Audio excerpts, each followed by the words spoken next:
Good day, everyone. Welcome to another episode of Basic Transfer Pricing Philippines. I will discuss to you today the arm's length principle. What is this arm's length principle as the basis of transfer pricing? The arm's length principle is the accepted guiding principle in establishing an acceptable transfer price under Article 9 of the United Nations Model Tax Convention. So this arm's length principle is one adopted by countries in the pricing of goods and services.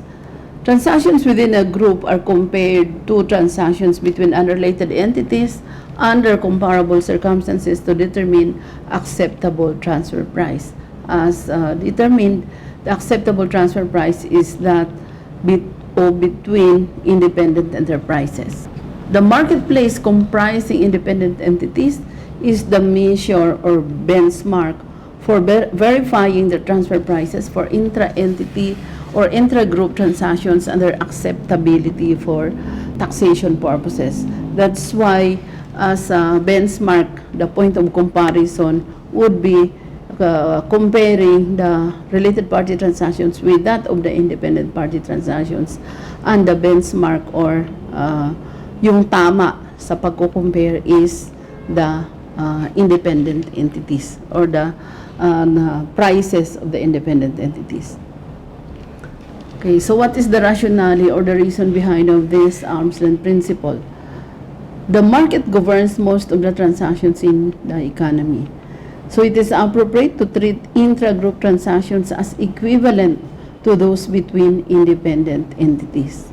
Intra-group transactions are tested and may be adjusted if the transfer prices are found to deviate from the comparable arm's length transactions. So when we say arm's length transactions, the prices between the independent related entities is comparable with that of the independent entities, because the true price is the price of the independent entities as it has no element of control. The intragroup transactions or the related party transactions are tested, and according to this arm's length principle, if the price deviates or are not comparables, then they can be adjusted in order to make them similar and not to deviate from the comparable arm's length transactions.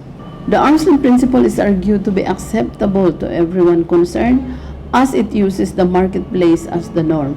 Why marketplace as the norm? Because in economics, the market price or that price between independent parties are influenced by economic forces and not influenced by the control as apparent in related parties. It is geographically neutral as it treats profits from investment in a similar manner. So these are what the advocates of the arm's length principle are saying. Article 9, or the Associated Enterprises of the OECD Model Tax Convention, which is the basis of this arm's length principle, states that where an enterprise of a contracting state participates directly or indirectly in the management, control, or capital of an enterprise of the other contracting state, or the same persons participate directly or indirectly in the management, control, or capital of an enterprise of a contracting state and an enterprise of the other contracting state, and in either case, conditions are made or imposed between the two enterprises in their commercial or financial relations which differ from those which would be made between independent enterprises. This is the very powerful statement of the arm's length principle. Then, any profits which would, but for those conditions, have accrued to one of the enterprises, but by reason of those conditions have not so accrued, may be included in the profits of that enterprise and taxed accordingly. For reason of control, for reason of significant influence, the profit of the other enterprise was not included, but included in the profit of the other enterprise, the other party, then that profit would be adjusted and given back to the enterprise where it should be taxed for purposes of taxation. where a contracting state includes in the profits of an enterprise of that state. So this refers to the other state whom the profit of the enterprise of the other state accrue. So ang taxes accordingly, profits of which an enterprise of the other contracting state has been charged to tax in that other state. Of course, because the income or the profit of the other enterprise has been reported to the as profit of the enterprise in the other state, then it has been subjected to tax. No? And the profits so included are profits which would have accrued to the enterprise of the first mentioned state if the conditions made between the two enterprises had been those which would have been made between independent enterprises, then that other state shall make an appropriate adjustment to the amount of tax charged therein on those profits.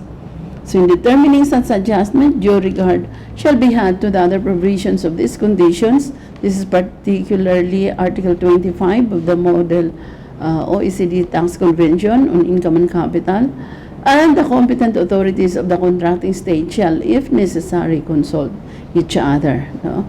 So consult each other in MAP or Mutual Agreement Procedure for resolution. So this arm's length principle is, the basis is Article 9 of the OECD Model Tax Convention and also Article 9 of the United Nations Model Tax Convention. This is all for today, and thank you for subscribing to us in our channel, Basic Transfer Pricing Philippines. Thank you and good day.